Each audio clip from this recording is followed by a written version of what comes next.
Hello, my name is Levi, and this is the Wax Poetic Podcast.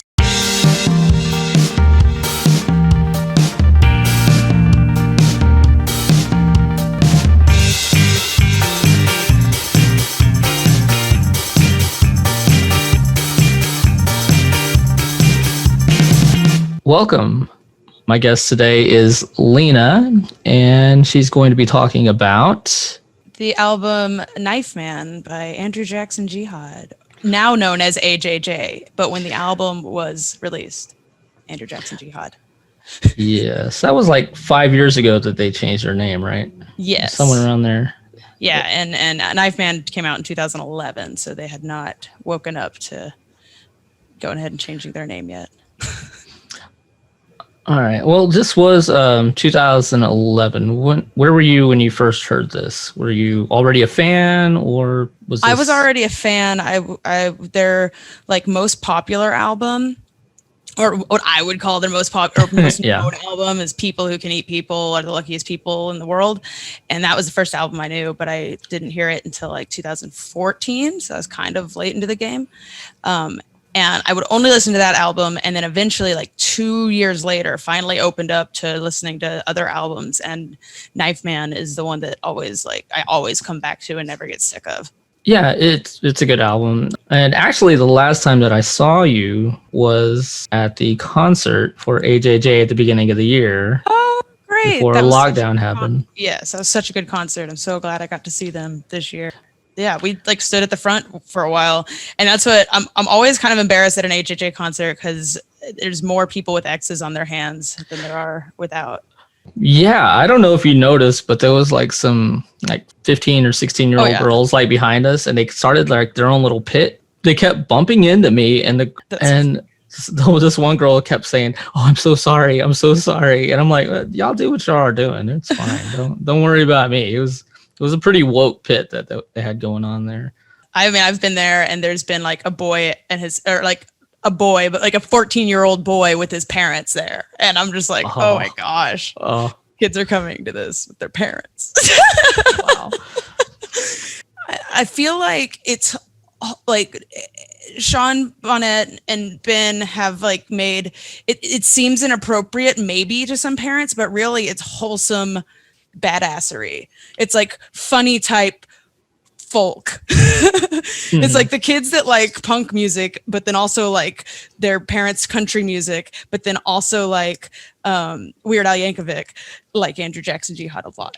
So it's very socially aware, and there is a good article where they talk about their name change. He also mentions that they don't play a lot of their earliest songs just because they were songs that he wrote when he was like 17, where he was just trying to shock people. Mm-hmm. So once he grew past that, it was just like, all right, we're not going to play these songs anymore. And once they changed their name, it was just kind of... Can I read my paragraph that I wrote about the small history of AJJ? It's like this long. It's not very long at all. Read it, please. Okay, here we go. All right. It's September 2011. We just got through the hottest summer on record. The song Party Rock Anthem has swept the nation, and deep in the corners of indie music, a folk punk band named Andrew Jackson Jihad has released their 4th studio album. After their retro regrettable first album, Candy Cigarettes and Cap Guns, their most popular second album, People Who Can Eat People Are the Luckiest People in the World, and their cult favorite third album, Can't Maintain, those 3 albums have created a strong foundation for this Arizona band to release the 16-song masterpiece that is Knife Man. Knife Man is an embodiment of every person who has experienced pain, being from not having enough, or pain that comes from the guilt of having too much. This album has taken me through panic attacks, crying spells, along with mosh pits and relaxing walks. The lyrics bring me to a grounded place of humility of myself and a deep love for my fellow humans. There you go. Are you crying? That's some pretty good copy there. Yeah, send that to someone and tell them to give me a job. Yes. Let's go ahead. Well, writing that, I think that what really stuck out to me was that, like, because I was trying to figure out how to encompass the album as a whole, and I felt like every song has something about like pain from being sad because you don't have enough, or pain because you feel guilty that other people don't have enough. And anyway, okay, go ahead. Let's go ahead and what? Oh, okay. No, let's go ahead and just get into the songs here. Well, Cool. Yeah. do you have a list that you want to go through, or I can go through my list and Sure. Yeah. I'll see follow what your happens? list. Okay. Yeah. Well, I just went down first song, I did the too. Michael Jordan of drunk driving. What a fun song. It is. I mean, an awful song, but It is an awful fun song. I feel like this album has a few little like sprinkle songs that are just short little, like, we had an idea for a song, here you go. Which is a lot of AJJ's music anyway, right? Like just like Yeah. weird little short songs that like, this is kind of the idea and we don't have much more. But I mean, that's also punk in general. I don't know. Yeah, there's not a lot to say about that one except drunk driving's bad. So, Yeah. The only like not on the nose goofy line in it, I guess, is his laziness built the pyramids and his solitude was a knife. And like the idea that this person was so lazy that it gave them this delusion of greatness. And you know, he's one of those people that's like, oh, I drive drunk great, I'm a great drunk driver. So like the Michael Jordan of drunk driver, like he's always said he's great at it, and then like tonight's the last night that he was good at it because he dies. that knife does come back in the album. It's called Knife Man. Mm-hmm. And it does come back in the final song of the album. Yes. Bird, and his Big solitude Bird. was a knife. Yes. So it's like, what does that mean? I've always sit there. I'm like, if your solitude's a knife, is his loneliness made him drive recklessly, and was the knife that killed him? Okay, well, I can talk that much about that short song. So let's get ready for these long songs. Okay. Well, the second song is Gift of the Magi 2, Return of the Magi, which I love because I make that joke all the time about the sequel of something, and I just give it a title, and I'm sure a lot of people I know do that as well. No, I think that the reference to the Gift of the Magi is so funny, and AJJ does that a lot too, where they make sequels of things. I mean, they have the Bible 2 is a later album of theirs, and in general, they're just a band that like loves using pop culture in their songs, and I think that's another reason that I've always been drawn to them, because there's humor in that, there's relatability in that. And they're not just these emo dudes that are like, I'm sad, look at how sad I am. They're also like, I'm going to throw this thing in that's going to make you giggle, while I'm also talking about how, like, what the flask is an alcoholic's paintbrush, and all that, like those sad lines. Well, along the lines of that one, there's the song Sad Songs, which is, I guess, for people that were complaining that he writes too many sad songs. Mm-hmm. So he wrote a song about a guy that writes sad songs because that makes him feel good. That's a super meta song. I mean, and that song's also exactly like halfway in the middle of the album. So I feel like it's almost an apology. He's like, look, I know y'all are hearing these like sad on me songs, but I'm just like it's a self-conscious song almost. When I first heard this album, for some reason, that was one that just really stuck out to me. Mm-hmm. And you're talking about the one where he talks about his mentor? Yes. I remember what my just like, man, nobody wants to hear your bullshit. And he doesn't even call him Sean unless Sean's name is also Steve, or he's talking, or this doesn't matter because it's not about him. I don't know, but he says, yeah, like, I think he's playing a character there, which makes sense. But, you know, when people play characters, they're really playing themselves. Yes, it's true. And at the end of that song, he has that great line of like, I'm happy that you're happier than me. But yeah, we were talking about the second song before we just skipped over to that one, the Gift of the Magi. But I just have a story that goes along with that song. Yes, please. Kind of. I mean, it's like, just because at the end of the song they say, "Go Suns," which is the Phoenix Suns. And my cousin like works for the Phoenix Suns. And I got a jersey from her. And I wore it to the last concert that I saw you at. And I was like, I got there super early and just standing around, did not expect to actually run into the man. But Sean Bonnet like walks through the hallway at the Mohawk. And I was just like, oh, hi. And I literally just like he's a normal person, and I could have acted like a normal person, but I was so excited. And all I could say was, I wore a Suns shirt for you. And he said, go Suns. And nice. It was just funny because I was like, oh my gosh, I got to talk to you and all like I know now the next time I ever meet a famous person, if I ever do again, like I feel like the right move is, if you're actually going to get to have words with them, is to like introduce yourself. I wish I would have said, hi, I'm Lena and I'm a big fan of yours. You know, like because I feel like he feels so awkward of like, you know my name and I don't know your name. I don't know. Yeah. Not that he cares what my name is, but it's still a weird. I don't know. It's probably more of a weird interaction on your end. Yeah, he doesn't give a shit. He meets people all the Yeah, time. he's But like, I want to okay. remember it and think like that was a good moment. So let's move right along to Distance. song 5 called Distance. Thank you for the name of the song. I love this one. This one is just because I've been there. I've got my own mental illness issues, and there are some days where just getting out of bed is difficult. Doing dishes is difficult. And he mentions that just, I ate when I had to. And I don't know. I think there's a lot of people that are in that situation, probably even now, at this whole COVID thing is just exacerbating. But it's about survival. Yeah. And this is the first song on the album that I think musically, it's the first one. If this was like a concert where we were watching him do this album in a row, this is when the first mosh pit would happen, I think.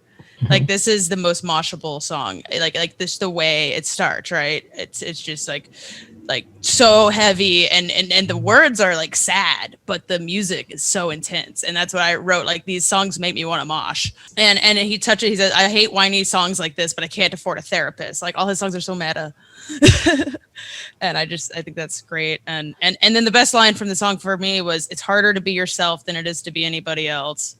And that line comes back again later in the album, but that's one of those other like corny, I'm 14 and this is deep lines, but I'm like, I'm sorry. I think that that's a cool thing to ponder on, that it's so much easier to act like other people and to copy what other people are doing than it is to figure out who you really are. Fuck the devil. Oh yeah. In his mouth.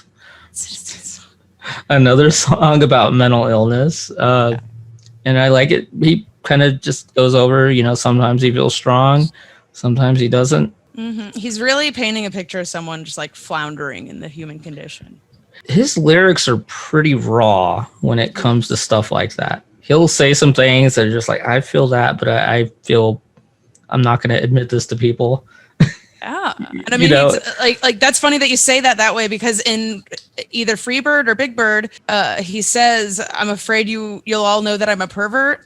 And I always like think of that line and I'm like, he's just like I've said so many raw things and I'm just going to keep getting like that's why sometimes he's such an edgelord with the things that he does. And it's just like, there's like, you can be edgelordy and be witty. You can be edgelordy and no one likes you because you're an edgelord, or you can surpass edgelord, which I think is what AJJ has done. They're like, we're going to heighten to above and beyond and say exactly how we feel and do a really good job of putting words into these weird raw emotions that we all experience. Yeah, it's one thing to just say something and just walk away, but it's not what's happening here. He says something and then he elaborates on it and gives you more. It's not just, I'm trying to shock you. I want to give you a fuller picture of what I'm talking about and how I'm feeling. So yeah, say that goes beyond what an edgelord would do. Yeah, and he's never ever trying to hurt anyone's feelings unless for good reason. He's never trolling. I don't feel like he's ever being a troll. But he has a line in the song that I feel like as I've gotten older, like means more to me, because I feel like when you get older, you almost get more sensitive to things sometimes. And he says, the things that I have seen are turning me into a shitty human being. I remember as a kid, I loved watching horror movies, seeing all this gross stuff and just like that kind of thing. I loved it. And as I've become an adult, I'll like see things like that. And I'm just like, this is like making me worse. Like I'm not a good person. I get that. I get that. There's things that I liked when I was little that, if I watch now, you're not seeing it from the same perspective as like a 17-year-old kid. It's just like, fuck yeah, at least there's a bunch of gore in it, because that's all you wanted when you're little, I guess. In a horror movie, you just want to see gore and stuff. And now you're like, oh man, somebody on set had to clean that up, and you're thinking a lot more about the world beyond what you just saw on screen. Yeah, I don't know. I just like that line. I'm just gonna say I've never once thought about the people on set having to clean up gore. But now I'm gonna. I think that's a very funny thing. Like it's a great thing to be concerned about. Well, I wrote mosh in big letters for song number 7 because I feel like this is another one that as soon as it started, people would just probably start like punching each other. Oh, we got Hate Rain on Me the next. That's what's going Yeah. next. Yes. I wish I had a bullet big enough to fucking kill the sun. And I'm sick of songs about the summer. I don't know about you, but I do not function well in the summer. Yeah. I just want to like sleep and just wake me around now. Wake Do me you up think he around wrote now. this song in 2010 whenever California Girls came out? Maybe. I'm sick of Katy Perry. Your fucking California candy shit. I don't know, maybe not. But I do like what the song is saying, though. It starts off very negative, like, oh, I hate this, I hate this, I hate this. And then in the end, he's like, I want to give a shit again. I want to be a better person. I don't know how to do it or get there, but it's what I want. He just wants to get away from everyone. He like throws a tantrum at the beginning. He's Yes. throwing a tantrum. And then by the end, he's like begging for forgiveness or like begging for sympathy. Like, how can I be someone that you love if you hate me? How can I be someone you respect if you call me lazy?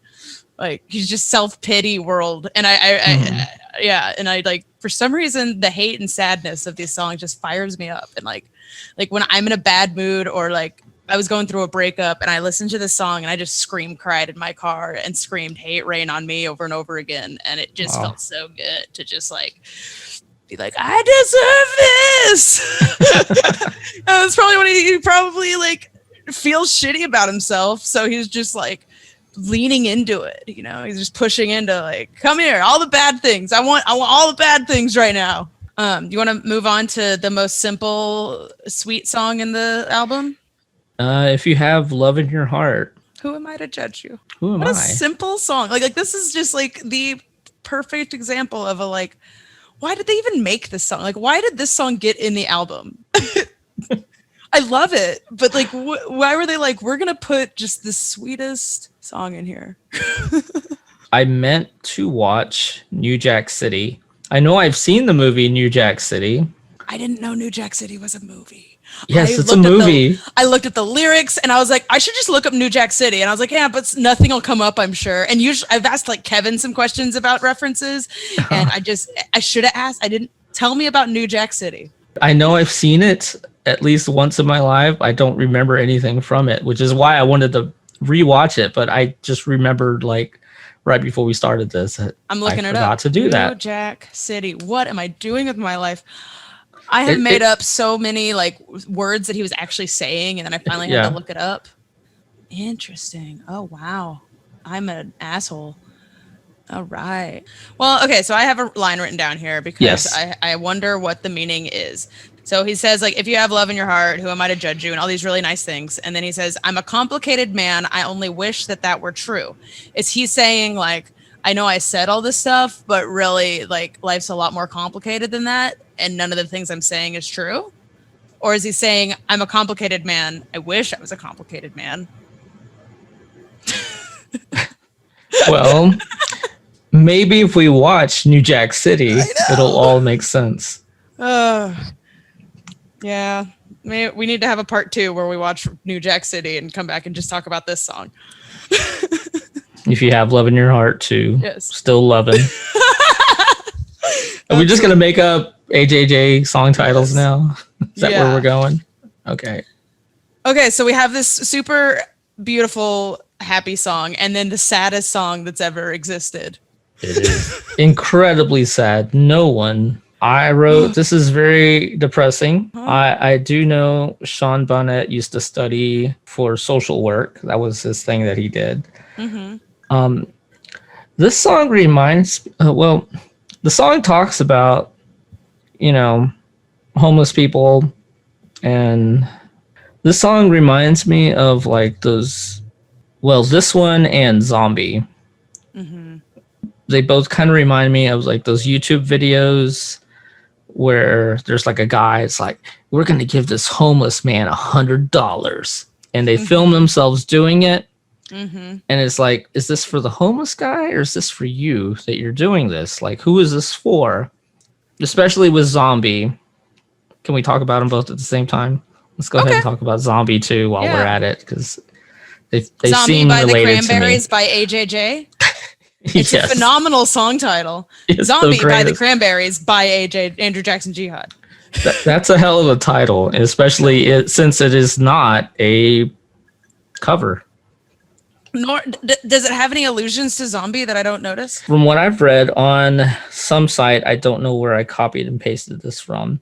It says Sean Bonnet laments his inabilities to support others in need due to the fact that he must support himself, as well as his apathetic attitudes towards people and often develop towards their problems. I think I wrote that wrong.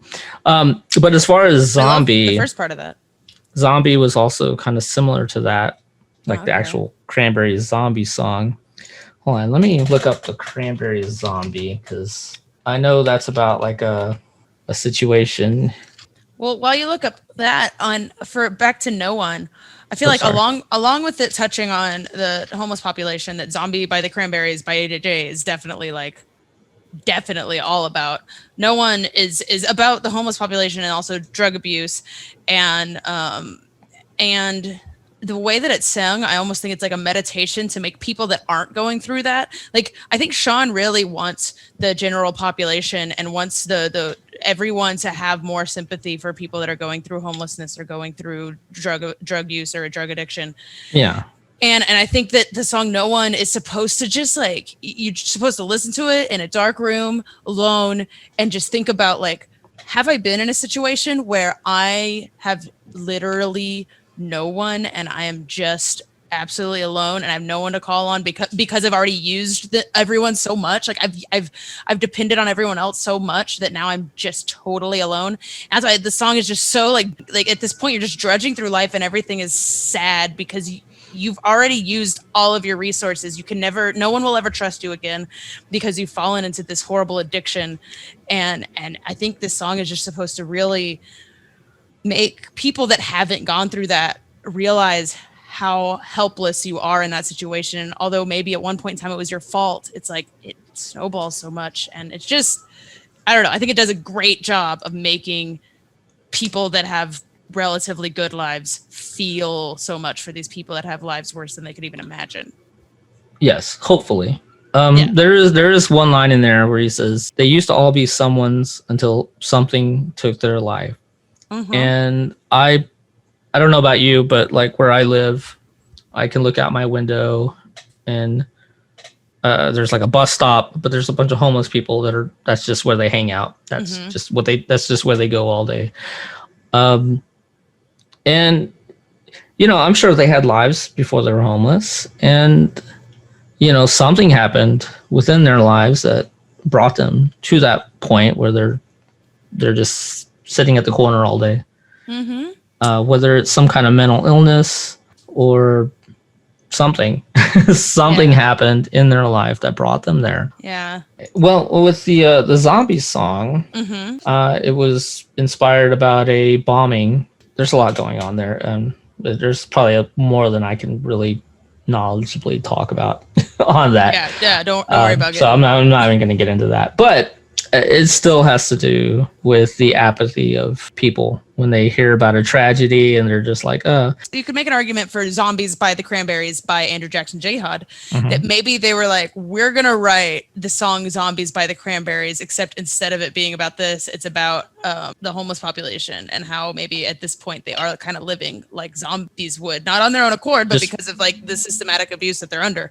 Like, I think the writer of the song is just trying to drill down that, like, you realize how ridiculous it is that we treat people this way, right? You know, and they're like they sit around and wait for the saints to come in with their shitty pizza and their like super sugary drinks, and then they say like, go back into that corner that we made for you. You know, like he's just trying to point out how absurd it is that we're treating humans this way.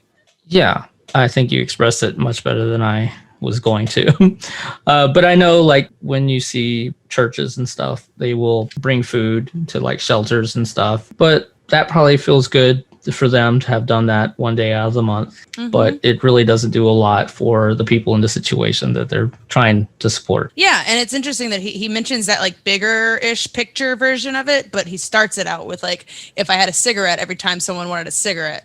So he's comparing the cigarette, right, to like the pizza that the churches are handing out. Because he's like, I'm not going to give this guy a cigarette, but I'll invite him into my car and take him to the shelter and like we can hang out. And these people, I mean, hopefully people don't listen to it and say, fine, I'm never going to volunteer again if that's what you think about it, you know?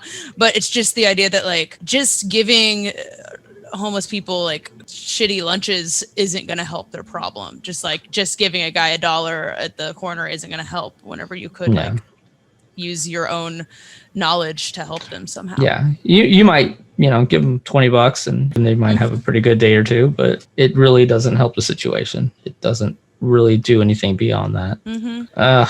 Social structures. Right. Okay. Just listen to some more AJJ. He'll really instill that like we're all going through the same thing and it sucks, right? Speaking of the next song, People 2. Still People? Part 2. Oh, yeah. Still People in. He talks about, hey, we're all really close to just being broken individuals. It's just takes a bad decision or two and here we are. Yeah, and that's the line, right? If it's all in your head, that's terrible. Yeah, it is. And they'll tell you that it's all in your head. And if it's all in your head, well, that's terrible. Like, I think that's a great line. Oh, you mean all these things that are making me suffer, they're all just in my head? This thing attached to me, this thing that controls the rest of me? Like, that doesn't make me feel better when someone's like, oh, no, it's just in your head. It's like, well, that's all I have. No, you're supposed to respond, oh, is it? Oh, fine. Problem solved. Yeah. Oh, you're right. It is all in my head. So it doesn't affect you. It only affects me. So I'll be fine. Like, silly me. What was I thinking? Thanks for listening. This is the song where his famous salad glove is mentioned. The salad glove. Did you buy a salad glove? I have bought a salad glove from him. Okay. I want to say for anybody that does not know this song is he mentions you can buy a salad glove. That's one of the lyrics in the song. And they went ahead and as part of their band merch is you can buy an AJJ salad glove. And I guess Lena bought one. I did. I bought it whenever I had come into some money at one point in time, and I was just like, before I save this money, I'm gonna buy all the AJJ merch. you know, like I got a bonus at work or something, and I was just like, I don't want to just spend all this, but I'm gonna spend a lot of it on every AJJ piece of merchandise I could buy. So you got a bonus, and you're like, I'm salad glove rich. Yep. All right, that does sound rich to me because I've never owned a salad glove. I've never thought I needed one. But all a salad glove is like the thing that it is. It's just those plastic gloves that they like put on before you make your Subway sandwich. Like that's what a salad glove is. Like if you go to Subway and they make a sandwich, they put on plastic gloves. It's like that. That's a salad glove. Like the piece of Jason's Deli use. So it's not something people own. It's something people have at work. This song also has the really great, but also equally as corny. Like you could, if I don't know. I feel like I'm a adult enough person that I should roll my eyes at how corny this line is, but I love it. Hope is for presidents and dreams are for people who are sleeping. 2011, Obama was president, and we all know the hope, like so that's what he's referring to there. Yeah. Hope is for presidents and dreams are for people who are sleeping. Like, I don't know. It doesn't mean anything really, but I just love dreams are for like don't have dreams. It's meaningless, but it's a nice sentiment. Yeah. I don't know if you've ever read any Mark Manson. It's not Mark Maron. Anyway, the book like The Art of Not Giving a Fuck or Everything is Fucked are the two books. One of his big things is that like hope is toxic. So like having hope is what keeps us unhappy because if we're just constantly hoping for things, we can never be in the moment because we're always hoping for the next thing. I think that he's kind of saying that in a nutshell. Let go of your hopes, let go of your dreams and just be in the now. And if you trust yourself to keep doing the right thing, like you'll end up somewhere that you enjoy. But I mean, you never know what everything is. That's where that hope is toxic because you could look at someone and say they have everything they could ever want, right? But that person is still like hoping for things and they're still not happy with themselves. So you have to like bring yourself down and I don't know. They're on the next level of hope. Once they get what they wanted, we're like, well, what else can I hope for here? Well, and that, I mean, I think even that is other great line from this song. Yeah. I think this song has some of the best lines in the album. So he says, we all have our own understanding of what it is to suffer, and that's a huge bummer. We all have a different definition of this thing that sucks for us, so no one will really understand it, and that's like no one will really understand what it means to suffer for you. That's a bummer. Yeah, everybody has their own struggles, and it's going to be different for everyone. I don't know. That song has all those corny little lines in it that I think are actually really smart. Beautiful corn. It's like he had the confidence to just like pretty much rewrite the Bible in every album. So skate park, sticking to your guns and just you doing you. Yeah. He has a song on the Bible too that I meant to look up the lyric, and I guess I can now maybe. But he has a song that's very that has a lyric that's very similar to this, and I really like the idea because it's pretty much like give up on your dreams, and that's okay. Is his whole thing. Like you have dreams, and they might change, and that's okay when they change. Just give up on them. Have you had any dreams change? Sure. Yeah. I mean, I as someone that's like, I told myself I'd be like a stand-up comedian and stuff like that, but I like came to terms with that the work you had to put in to do stand-up wasn't worth it to me when I thought about my other values, and that changed, and I never looked back. I was like, you know what, I can change my values and not care about stand-up anymore, and I did.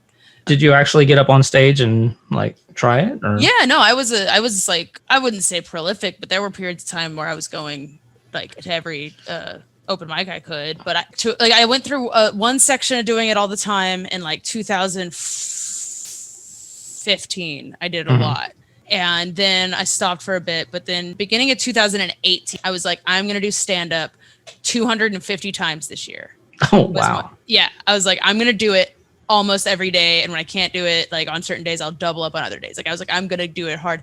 And I did it like 12 times and was just like, I know it's only 12 times, but like, even when I get laughs, I don't enjoy it. So like, I don't enjoy this. Like if when I got laughs, I was like, this is what I wanted. No, I still got off the stage. Was like, Dad, it didn't do it for me. Like, I'm going to find other ways to show my goofy ideas somehow.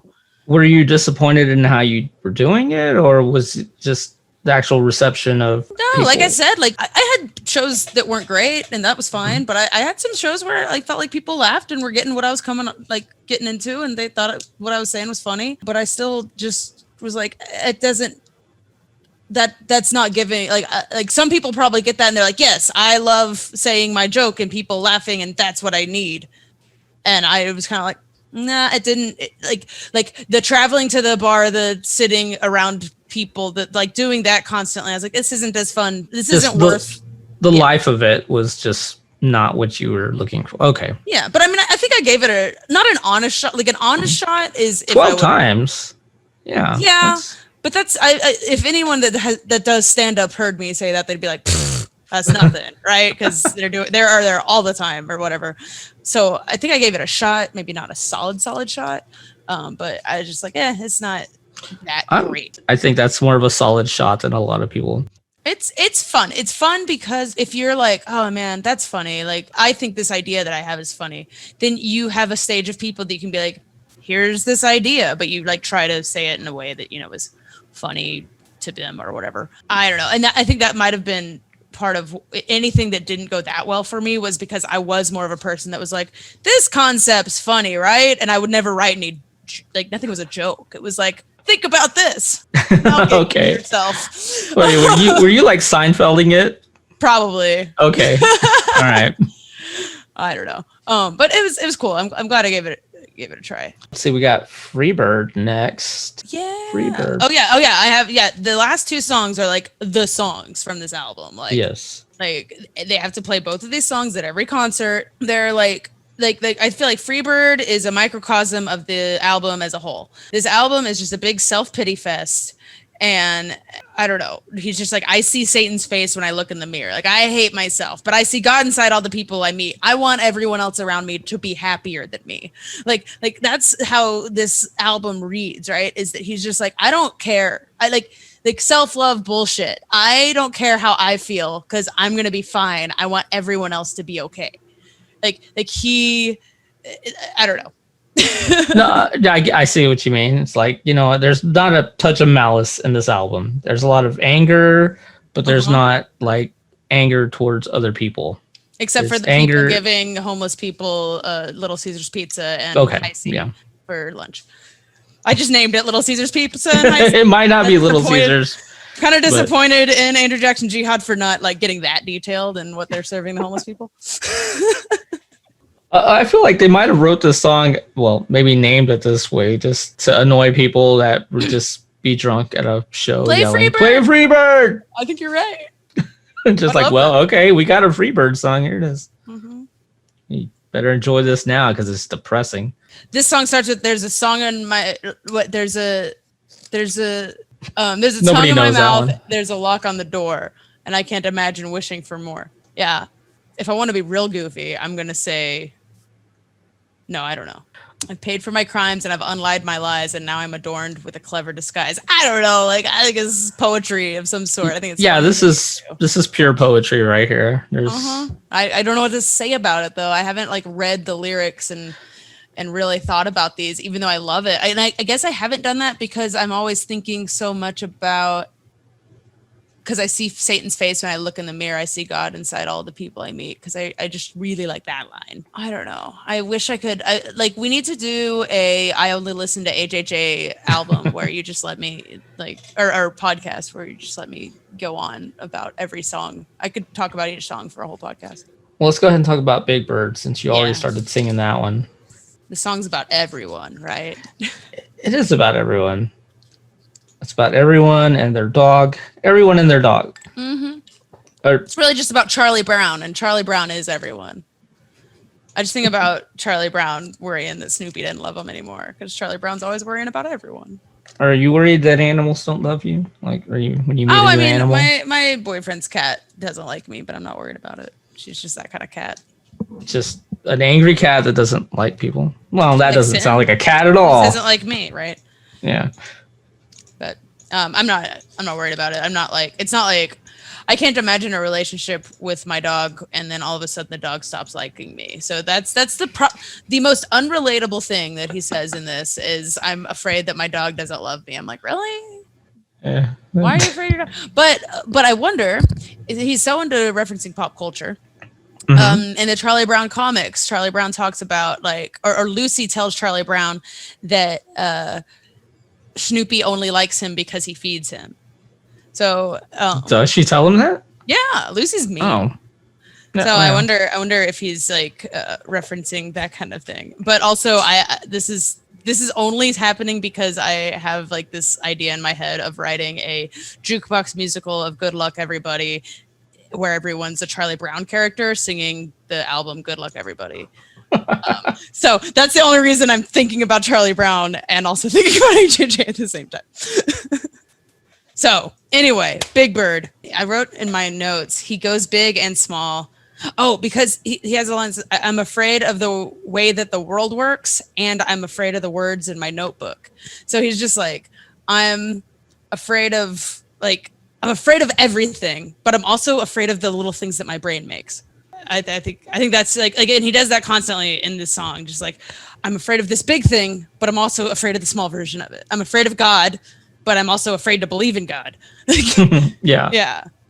This song is just about everyone. And I wish in this song he didn't get so specific, because then I like a song that will purely be that I can just listen to and be like, I relate to this song so hard.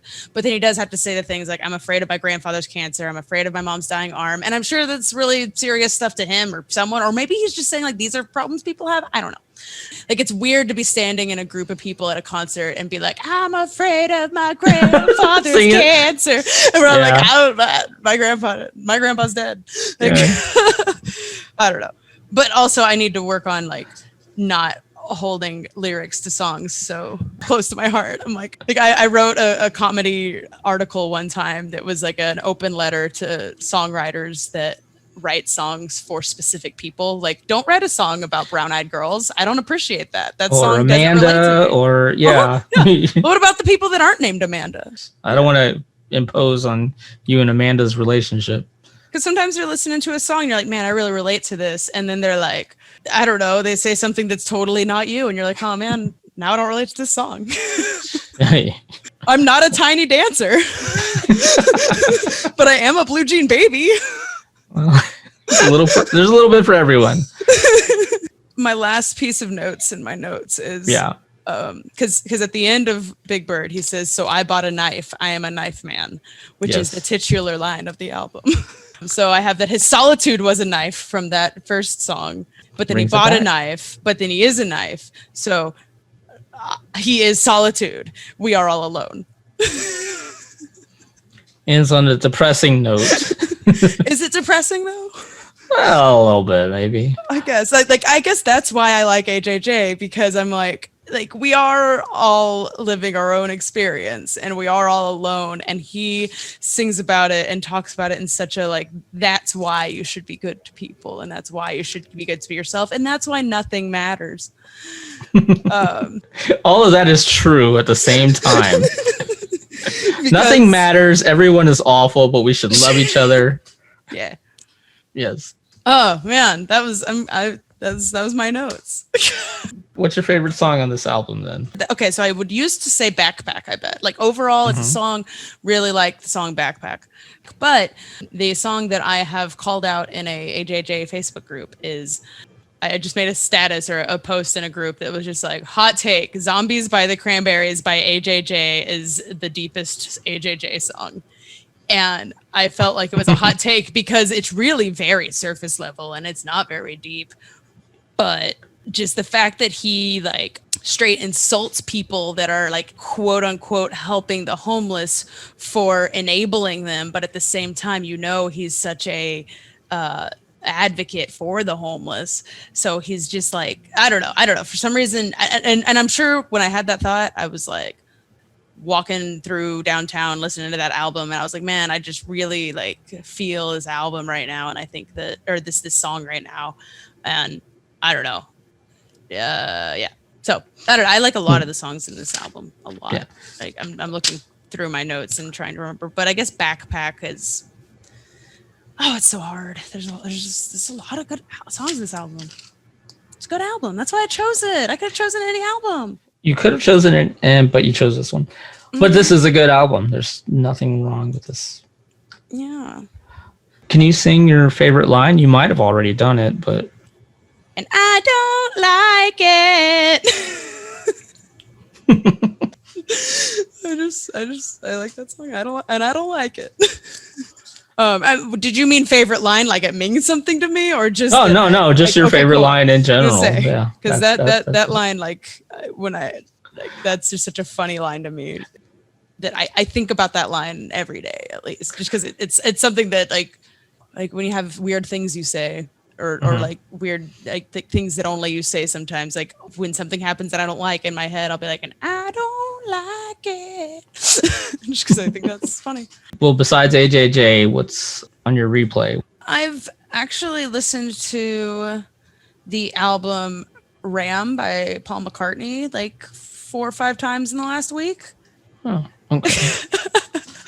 And that's been a really like if I have to name something new that I'm listening to, that's something that I had never listened to before. Also, I did recently, yesterday and today, jump back into Matchbox 20, which has been fun. 2 years ago, I got really into Matchbox 20 when I never really listened to them at all. That's kind of late to be getting into Matchbox 20. It doesn't make any sense. All right. It makes no sense, but it just like for like 2 months, I listened to Matchbox 20 forever, like all the time. And then I just stopped and I didn't listen again until recently. I was like, I remember that. And I just listened again. And I was like, oh yeah, this is kind of fun. So I'm listening to some Matchbox 20 a lot right now. Oh, well, hey, have you ever heard of this band called Smash Mouth? Just gonna throw that one out at you. Yeah, maybe you want to check that out. Is that the next band I need to get really into? It's the next big thing. You're gonna love it. Okay. This band's gonna be everywhere in like 6 months. It's gonna be amazing. I'm ready for it. Cool. All right, I think we covered everything. Yeah, I don't know. Should we go through all the songs one more time just in case? Just in case we missed something. I don't know. Do you think AJJ fans would be embarrassed by the way I talked about these songs, or do you think it was a good listen if you were into AJJ? I think this sounds like what you would expect an AJJ fan to think and to feel. Okay, cool. It's all a bit weird. There's a weirdness to it. I mean, like I said earlier, this isn't for everyone, but the people that love it, the people who like it, they love it. You know? Yeah, it really ruins my Spotify because if you like AJJ, you would like this. I'm like, no, I don't like this. Sorry. I like this band. Cool. Well, thank you, Levi. Yeah, no problem. Thank you for coming on and talking. Anytime. I have much more in-depth reviews I would love to give on AJJ albums at any time. You got another notebook. All right. Got another notebook full of them. All right, cool. All right. Well, have fun, and I will talk to you later, dude. Yeah, you have a good night. Bye. You too. Bye.